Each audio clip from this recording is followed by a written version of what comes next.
सलामकुम स्टूडेंट्स, क्या हाल है। इस स्पेसिफिक वीडियो लेसन में हम मर्जर्स एंड एक्यूसेशंस का एक क्वेश्चन डिस्कस करेंगे। और ये एक पुराना क्वेश्चन है, बट इस क्वेश्चन के ज़रिए हमें बहुत सारे कॉन्सेप्ट्स जो हैं वो समझने में आसानी होगी। लिहाजा मैंने ये क्वेश्चन जो है वो आप लोगों के लिए पिक किया है। आईकेप के पास पेपर्स का ये विंटर 2005 का सवाल है, यानी कि काफ़ी पुराना सवाल है, अलबत्ता रेलेवेंट है और कुछ कॉन्सेप्ट समझाने के लिए बहुत ज़्यादा बेनिफिशियल है। तो इस सवाल को देखते हैं। बिजनेस फाइनेंस डिसीजन हो, स्ट्रेटेजिक फाइनेंशियल मैनेजमेंट हो, एसएफएम जो आईसीएमए का पेपर होता है, या कोई भी इस तरह का पेपर हो, उसके लिए सवाल आपके लिए रेलेवेंट है अगर मर्जर्स एंड एक्विजिशंस का टॉपिक आपके पेपर में है। सवाल को पढ़ना शुरू करते हैं और मैं सारी चीज़ें आप लोगों के साथ कम से कम टाइम में डिस्कस करने की कोशिश करूंगा। लिखा हुआ है, Prodco limited is contemplating a bid for the share capital of Nordic limited, the following statistics are available. तो इन सिंपल प्रोटको एक्वायरर है, नॉर्डिक नॉर्डिक जो है वो टारगेट कंपनी है जिसको प्रोटको एक्वायर करना चाह रहा है। प्रोटको लिमिटेड और नॉर्डिक लिमिटेड के बारे में कुछ इंफॉर्मेशन है। Number of shares 14 million, 45 million, share price 8.40, 1.66, latest equity earnings 11.85 million और 9.3375 मिलियन। ये जो इन्फॉर्मेशन यहाँ पर दी हुई है ना, इससे मैंने एक टेबल आप लोगों के लिए आपकी आसानी के लिए बना लिया है। और वो टेबल भी आप लोगों को स्क्रीन पर नजर आ रहा होगा। जैसे जरा इस टेबल को थोड़ा सा गो थ्रू करते हैं। देखिए, प्रोटको और नॉर्डिक मैंने दोनों कंपनीज की हेडिंग डाल दी। प्रोटको के 14 मिलियन शेयर्स हैं, नॉर्डिक के 10 मिलियन। सवाल की as it is information, share price 8.40 और 1.66, ये दोनों भी क्वेश्चन में एज इट इज दी हुई है। अर्निंग्स की वैल्यूज भी 11.85 और 9.337500 एज इट इज सवाल में दी हुई है, मैंने यहाँ पर लिख दी है। हाँ, मैंने क्या किया है, मैंने अर्निंग्स पर शेयर को भी कैलकुलेट कर लिया। अर्निंग्स पर शेयर को कैसे कैलकुलेट किया जाता है, प्रॉफिट आफ्टर टैक्स को नंबर ऑफ शेयर से डिवाइड कर कर। सर, इसको कैलकुलेट करने की क्या रीज़न है। जनरली आपके पास मर्जर्स एंड एक्विजिशन के क्वेश्चन में बहुत सारी बार पी रेशो इस्तेमाल हो रहा होता है। पी रेशो कैलकुलेट करने के लिए आप मार्केट प्राइस पर शेयर या मार्केट वैल्यू पर शेयर को अर्निंग्स पर शेयर से डिवाइड करते हो।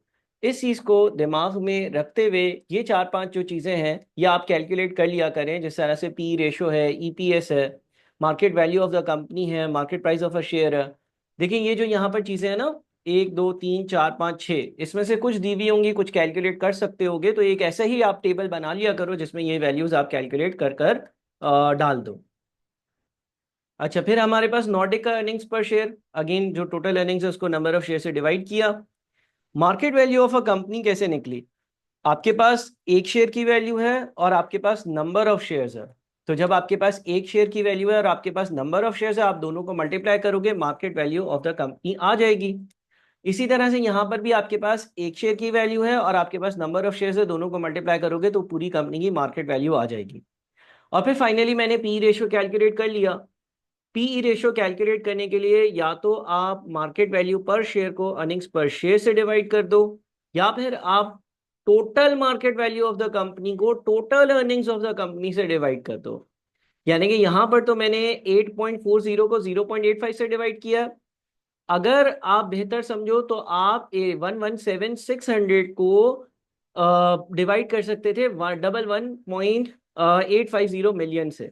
यानी कि पी रेशियो के लिए या तो मार्केट प्राइस पर शेयर डिवाइडेड बाय अर्निंग्स पर शेयर, या फिर total market value of entire company divided by total earnings of entire company, that is profit after tax. So I hope so कि ये टेबल बड़ा आसान है, ये टेबल आप लोग भी आराम से बना लोगे। इसमें से बहुत सारी इंफॉर्मेशन तो सवाल में ऑलरेडी हमें पहले से ही दी हुई थी। ठीक है जी, उस इंफॉर्मेशन को यूज करते हुए ये टेबल हमने कंस्ट्रक्ट कर लिया। ये एक्सेल की शीट जो है ये भी आपको मिल सकती है, आप मुझे व्हाट्सएप करो, आपको मैं ये शीट प्रोवाइड कर दूंगा। और इस शीट में सारी चीज़ें लिंक भी होती हैं, तो आप आराम से ये चीज़ें देख सकते हो। आगे बढ़ते हैं। अब आगे लिखा हुआ है, Protco Limited's plan is to reduce the scale of Nordic Limited's operation by selling of a division which accounts for 1.5 million of Nordic Limited's latest earnings as indicated above. Protco Nordic को खरीदेगा, और Protco जब Nordic को खरीद लेगा तो एक specific division है Nordic का जिसको ये बेच देगा, और वो डिवीजन अभी Nordic को 1.5 मिलियन कमाकर दे रहा है। यानी कि आफ्टर एक्विजिशन वो डिवीजन नहीं रहेगा, जब वो डिवीजन नहीं रहेगा तो उससे आने वाली 1.5 मिलियन की जो इनकम है, जो अर्निंग्स है, वो भी नहीं रहेंगी। The estimated selling price for the division is 10.2 million, और ये डिवीजन 10.2 मिलियन में बिक जाएगा।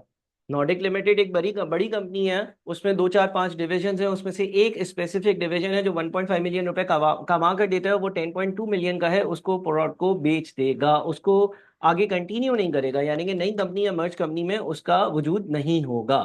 ठीक है जी। Earnings in Nordic Limited's remaining operations could be increased by an estimated 20% on a permanent basis by the introduction of better management and financial control. अब ये कहता है सवाल कि जो बच गई होंगी अर्निंग्स, यानी कि टोटल अर्निंग्स में से एक डिवीजन बंद हो गया, उसकी अर्निंग्स हटा दें, अब जो अर्निंग्स बच गई ना वो 20% से इंक्रीज हो जाएंगी, क्योंकि अच्छी मैनेजमेंट होगी और सारी चीजें। Prodco Limited does not anticipate any alteration to Nordic Limited's price earnings multiple as a result of these improvement in earnings. Prodco Limited जो है वो ये सोचता है कि जब मैं ये चेंजेस कर लूंगा, यानी कि नॉर्डिक पूरा खरीदूंगा, नॉर्डिक का एक डिवीजन बेच दूंगा, इन चेंजेस करने के बाद जो नॉर्डिक के बचे हुए डिविजन्स होंगे वो भी उसी पीई मल्टीपल पर या उसी पीई रेशियो पर, या जो करंट नॉर्डिक का पीई रेशियो है उसी पीई रेशियो पर वैल्यू होने चाहिए, या उसका पीई रेशियो उतना ही रहेगा।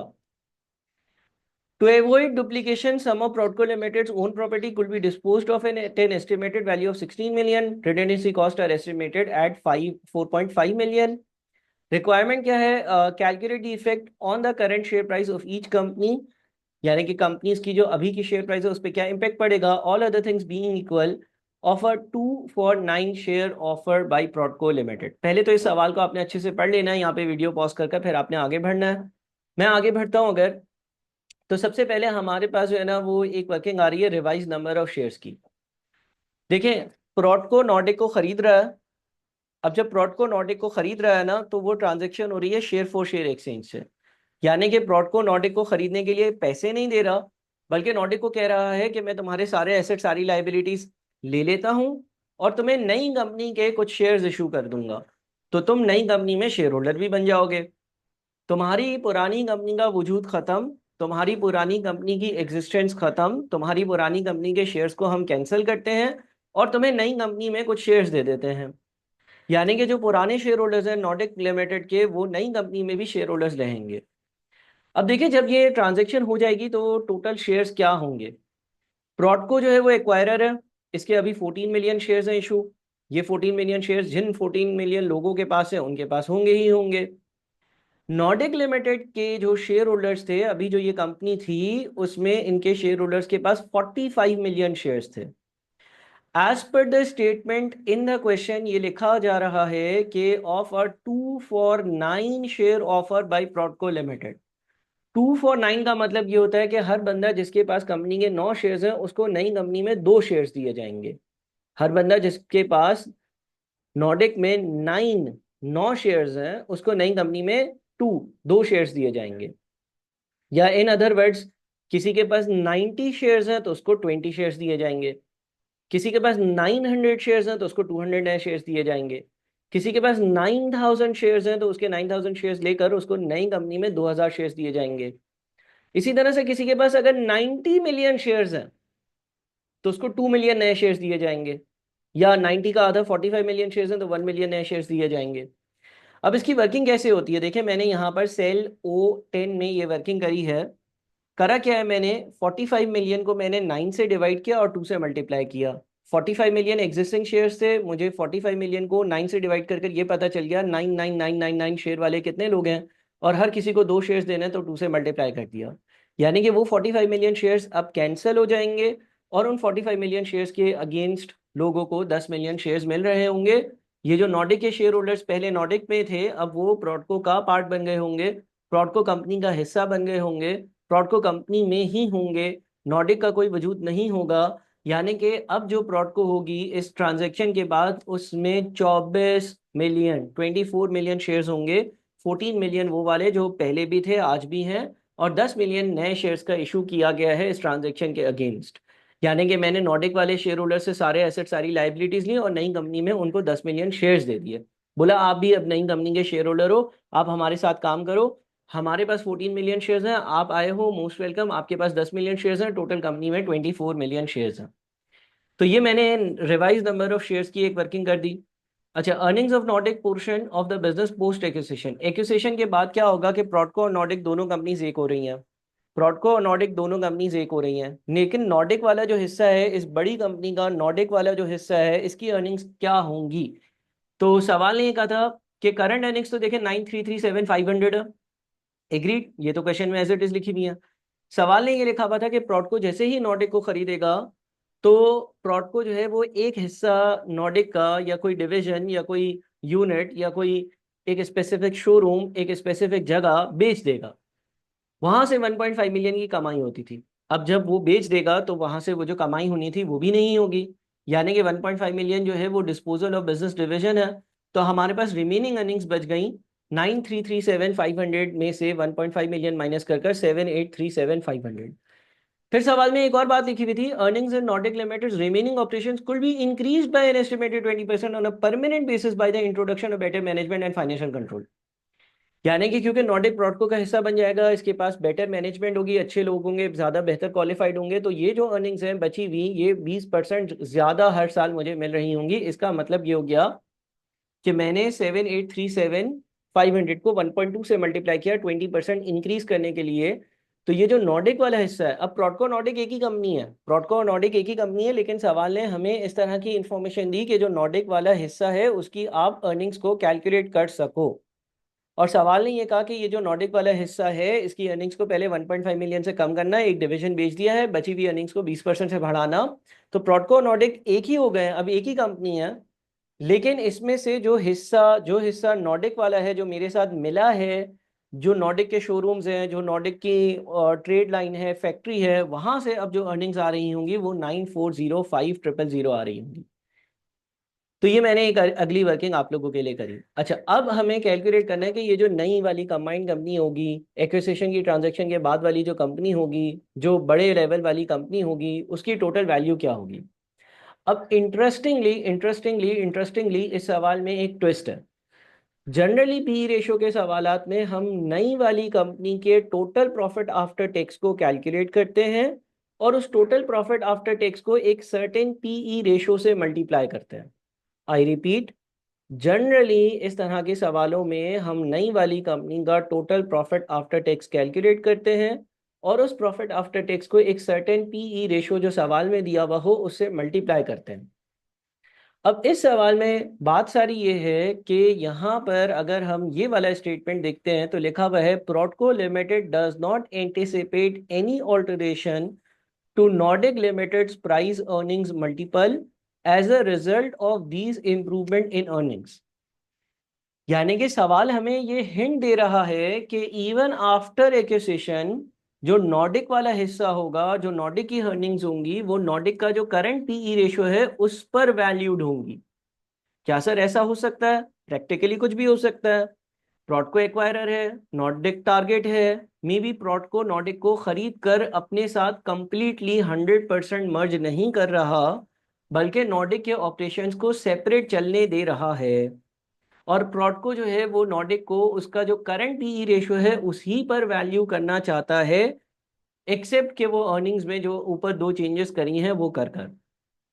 अब अगर हम कंबाइंड कंपनी की वैल्यू ढूंढेंगे तो कुछ ऐसा लग रहा है कि एक हिस्सा है जो है प्रॉडको, प्रॉडको की टोटल वैल्यू 117600000 है। इसका जो हिस्सा है प्रॉडको का उसकी वैल्यू इतनी है। कैसे सर? यहाँ पर हमने कैलकुलेट करी थी market value of company. Market value of company का मतलब है नंबर ऑफ शेयर्स को शेयर प्राइस से मल्टीप्लाई किया तो वैल्यू ऑफ अ कंपनी आ जाती है। तो नई कंपनी में दो हिस्से हैं, एक प्रॉडको वाला हिस्सा है उसकी वैल्यू 117600000 है। फिर जो नॉर्डिक से हिस्सा आया है, जो नॉर्डिक से हिस्सा आया है उसकी वैल्यूएशन कैसे निकाली। नॉर्डिक से जो हिस्सा आकर प्रॉडको का पार्ट बन गया है उसको मैंने अलग से 8 के पीई मल्टीपल पर मेजर किया, पी रेशो 8 का यूज किया, या 8 वाला पी रेशो नॉर्डिक का करंट पी रेशो भी था। और मैंने अर्निंग्स ली है वो एडजस्ट होने वाली, क्योंकि जब मैं एक्विजिशन कर लूंगा तो वो चेंजेस तो लेकर आऊंगा। बहरहाल मैं पीई रेशो 8 इसलिए यूज कर रहा हूं क्योंकि हमारे पास इस क्वेश्चन में लिखा हुआ है कि नॉर्डिक का जो हिस्सा है उसको 8 के मल्टीपल पर या करंट पीई रेशो पर वैल्यू करना, तो ये बात बड़ी इंपॉर्टेंट है। इसका मतलब जब मैं नई कंपनी की या मर्ज कंपनी की एक्वायर्ड कंपनी की टोटल न्यू कंपनी की वैल्यू निकाल रहा हूं तो उसमें एक हिस्सा प्रोडको का है, उसकी वैल्यू वही है जो आज थी। एक हिस्सा नॉर्डिक का जो मेरा पार्ट बन गया उसकी ये वाली वैल्यू है। इसके बाद कुछ वन टाइम ट्रांजेक्शन्स है। देखिए जब कोई वन टाइम ट्रांजेक्शन होती है ना उसका इम्पेक्ट मैं अपनी रेगुलर अर्निंग्स में नहीं लेता। मिसाल के तौर पे लेट से एक कंपनी है जिसका पी रेशो 5 है, जिसका प्रॉफिट आफ्टर टैक्स 500 है। आपको कोई बोलेगा कि इस कंपनी की वैल्यूएशन निकालो तो आप बोलोगे based on P ratio model आप बोलोगे 5 मल्टीप्लाइड बाय 500 दैट इज 2500। अब यहां पर ये बात याद रखिएगा कि ये जो आप प्रॉफिट आफ्टर टैक्स की वैल्यू को पी रेशियो से मल्टीप्लाई कर रहे हो तो उस प्रॉफिट आफ्टर टैक्स की वैल्यू में अमूमन वन ऑफ ट्रांजेक्शन्स नहीं होती। वन ऑफ ट्रांजेक्शन्स का मतलब है जो एक बार कंडक्ट हो रही हो। पी रेशियो इज एक्चुअली अ सम और aggregate of discount factors of all future years earnings. अगर आप उसमें लेट से आपने उस साल जो है वो एक एसेट बेचा था जिससे 300 रुपए का गेन हुआ और आप 800 500 के बजाय 800 इंटू 5 कर देते हो तो कंपनी की वैल्यूज में मल्टीपल 5 टाइम्स उसका इम्पैक्ट चला जाएगा। ठीक है, इसको मैंने एक सेपरेट वीडियो में भी डिस्कस किया है। तो हमेशा याद रखें कि वन ऑफ ट्रांजेक्शन यानी कि कुछ ऐसी ट्रांजेक्शन्स जो रेगुलर अर्निंग का या रूटीन अर्निंग का पार्ट नहीं है, पी रेशो मॉडल में हम उसको अर्निंग्स का पार्ट बनाकर और मल्टीप्लिकेशन नहीं करते हैं, उसको अलग से एडजस्ट करते हैं। और जब हम उसको अलग से एडजस्ट करते हैं तो ऐसा ही सवाल में किया है मैंने जो डिवीजन बेचा था, जो नॉर्डिक का एक हिस्सा था जो मुझे 1.5 मिलियन कमा कर दे रहा था, वो मैंने डिस्पोज ऑफ किया। उससे मुझे 10.2 मिलियन का गेन हुआ। अच्छा, उस डिवीजन की कॉस्ट नहीं लिखी हुई थी तो मैं एज्यूम कर रहा हूँ जितने का बेचा वो सारा गेन है। अगर कॉस्ट होती तो सेल्स प्रोसीड्स लेस कॉस्ट ये गेन होता मेरा। मैंने अपनी कुछ प्रॉपर्टी सरप्लस जो थी वो 16 मिलियन की बेची है। या आखिरी पैराग्राफ में लिखा हुआ है to avoid duplication some of Prodco limited's own property could be disposed of at an estimated value of 16 million. कुछ रिडेंडेंसी कॉस्ट इनकर करी है यानी कि जेब से भी पैसा पे किया। तो इसका मतलब न्यू कंपनी की जो वैल्यू होगी ना वो ये वाली होगी। प्रोडको वाली वैल्यू, नॉर्डिक के हिस्से की वैल्यू, वन ऑफ ट्रांजेक्शन की वजह से क्या फायदे क्या नुकसान हुए उसकी एडजस्टमेंट, हम कहेंगे कि न्यू कंपनी जो है ना उसकी टोटल वैल्यू 214,540,000 बनती है। ठीक है जी। अच्छा, अगली चीज, अब ये जो है ये 214,540,000 न्यू कंपनी की टोटल वैल्यू है। नई वाली जो कंपनी है प्रोडको ने नॉर्डिक को खरीद लिया उसके बाद की टोटल वैल्यू है। इसमें इस वैल्यू के शेयर में हिस्से में वो लोग भी शामिल हैं जो प्रोडको के पहले से शेयर होल्डर थे और आज भी शेयर होल्डर हैं यानी कि जिनके पास 14 मिलियन शेयर्स हैं। इसमें नॉर्डिक के शेयर होल्डर्स भी शामिल हैं जिसके जिनके पास पहले 45 मिलियन शेयर हुआ करते थे, सेपरेट कंपनी होती थी, अब वो प्रोडको का ही हिस्सा है और इनको 10 मिलियन शेयर्स दिए हैं। यानी कि ये जो 214,540,000 रिप्रेजेंट कर रहा है ना ये 24 मिलियन शेयर्स को रिप्रेजेंट कर रहा है। ये वाली जो वैल्यू है ये 24 मिलियन शेयर्स को रिप्रेजेंट कर रही है। एग्रीड। ये टोटल वैल्यू है ऑफ इंटायर कंपनी, ये टोटल शेयर्स है इन द न्यू कंपनी। अब मैंने क्या किया है, मैंने जो है ना गेन ड्यू टू एक्विजिशन की एक वर्किंग कर दी है। कभी कभी ये पूछी जा सकती है। कुछ शेयर होल्डर्स हैं जो प्रोडको में पहले भी थे और आज भी हैं, कुछ शेयर होल्डर्स वो हैं जो पहले नॉर्डिक में थे 45 मिलियन शेयर्स थे और आज उनके पास प्रोडको के 10 मिलियन शेयर्स हैं। पोस्ट मर्जर जो ऊपर वाली वैल्यू है इसको मैंने 14:10 के रेशियो में बांट दिया। देखिए 214,540,000 को 24 मिलियन से अगर मैं डिवाइड करूंगा एक शेयर की वैल्यू आएगी, 14 मिलियन शेयर से मल्टीप्लाई करूंगा तो 14 मिलियन शेयर्स की वैल्यू आएगी। तो ये जो 214,540,000 का अमाउंट है ये 24 मिलियन शेयर्स की वैल्यू है। इसको पहले 24 मिलियन से डिवाइड करो, मार्केट वैल्यू पर शेयर आ जाएगी और उसको उन शेयर से मल्टीप्लाई कर दो जो प्रोडको वालों के पास है, वो 14 मिलियन है तो उससे उनकी वैल्यू आ जाएगी जो प्रोडको के शेयर होल्डर्स हैं। नॉर्डिक वाले जो शेयर होल्डर्स हैं उनके लिए क्या किया, अगेन वैल्यू टोटल वैल्यू को 24 से डिवाइड किया, ये टोटल नंबर ऑफ शेयर्स हैं, और 10 से मल्टीप्लाई किया, ये वो शेयर्स हैं जो नॉर्डिक के शेयर होल्डर्स को दिए जा रहे हैं। प्री एक्विजिशन इनकी वैल्यूज एज इट इज ऊपर जो यहाँ पे लिखी हुई थी। ठीक है, ये एक्विजिशन से पहले इनकी वैल्यू थी तो इसका मतलब एक्विजिशन की वजह से वैल्यू में जो इंक्रीज है, एक्विजिशन की वजह से जो वैल्यू में इंक्रीज है वो post merger minus pre merger वाला आंसर है। यानी कि आपने ऊपर वाली वैल्यू में से नीचे वाली वैल्यू को माइनस किया तो आपके पास ये बचा हुआ आंसर आ गया। ठीक है जी। यानी कि जो प्रोडको के एग्जिस्टिंग शेयर होल्डर्स हैं जिनके पास 14 मिलियन शेयर्स हैं, पहले उनके सारे शेयर्स की ये वाली वैल्यू बनती थी 117,600 समथिंग। अब उनके सारे शेयर्स की वैल्यू 125,148,333 बनती है तो उनको इतने का गेन हुआ है 14 मिलियन शेयर्स पर। नॉर्डिक को जो शेयर होल्डर्स हैं, नॉर्डिक के जो शेयर होल्डर्स हैं, उनके पास जो नई कंपनी का हिस्सा है, नई कंपनी के जो शेयर्स हैं, उनकी टोटल इन वैल्यू जो है वो 89391666.67 है। पहले इनको 74.7 मिलियन की, इनके सारे शेयर्स की 45 मिलियन जो शेयर्स थे उनकी वैल्यू होती थी, तो इसका मतलब इनकी वैल्यू में इतने का इंक्रीज है। फाइनली मैंने ये कैलकुलेट किया कि पर शेयर इंक्रीज कितना है, तो इंक्रीज को मैंने 14 मिलियन से डिवाइड किया प्रॉडको के लिए, बिकॉज प्रॉडको के जो शेयर होल्डर्स हैं वो 14 मिलियन है। तो इंक्रीज को अगर मैं 14 मिलियन से डिवाइड करता हूँ तो मुझे पता चल जाता है कि एक शेयर होल्डर या एक बंदा जिसके पास प्री एक्विजिशन, कंपनी की एक्विजिशन से पहले कंपनी का एक शेयर हुआ करता था, कंपनी की एक्विजिशन से पहले कंपनी का एक शेयर हुआ करता था, एक्विजिशन के बाद भी उसके पास एक ही शेयर है, तो उसको इस एक शेयर पर कितनी वैल्यू का फायदा हुआ, तो 0.54 आता है। नॉर्डिक के लिए क्या करेंगे, जितना गेन हुआ है उसको 45 मिलियन से डिवाइड करेंगे। सर लेकिन ये तो अब 10 मिलियन शेयर्स रखेंगे। जी हाँ, बिल्कुल बात आपकी दुरुस्त है, लेकिन करंटली तो इनके पास 45 मिलियन शेयर्स थे ना। एक शेयर होल्डर जिसके पास 45 मिलियन में से एक शेयर है, वो ये सोचेगा कि मैं नई कंपनी में जाऊंगा, या लेट से आप इसको यूं सोच लें कि आपके पास 9 शेयर्स हैं, 9 शेयर्स की आप वैल्यू निकालें आज के हिसाब से, और फिर आपको नई कंपनी के 2 शेयर्स मिल रहे होंगे, 2 शेयर्स की वैल्यू निकालें, तो आपको तो जो फायदा हुआ है वो 45 से डिस्ट्रीब्यूट होकर पर शेयर फायदा मिला है ना। अब आपके पास नए 10 मिलियन शेयर्स हैं, वो एक अलग बात है।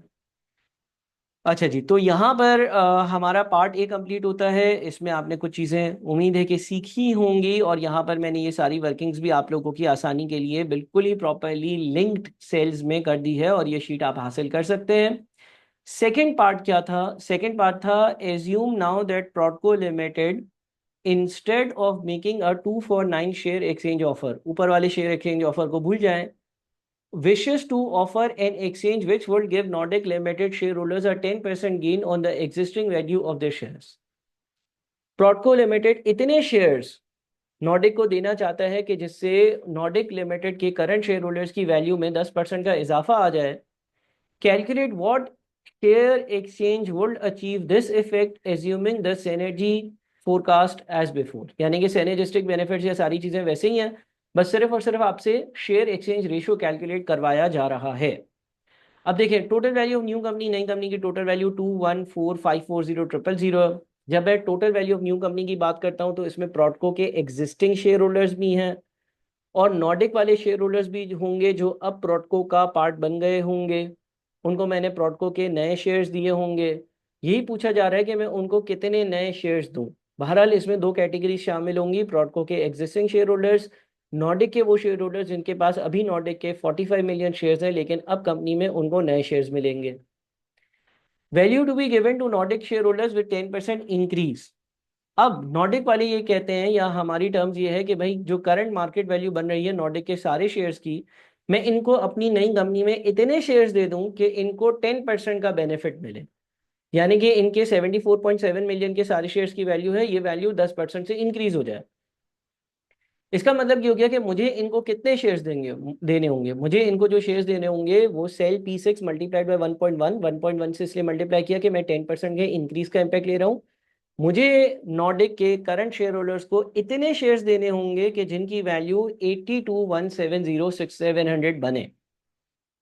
जब मैं इनको इतने शेयर्स दूंगा जिसकी वैल्यू 82,170,000 बने, तो इनको 10% का गेन हो जाएगा, यानी कि इनके जो शेयर्स की एग्जिस्टिंग वैल्यू है वो 10% इजाफे के बाद इतनी बनती है।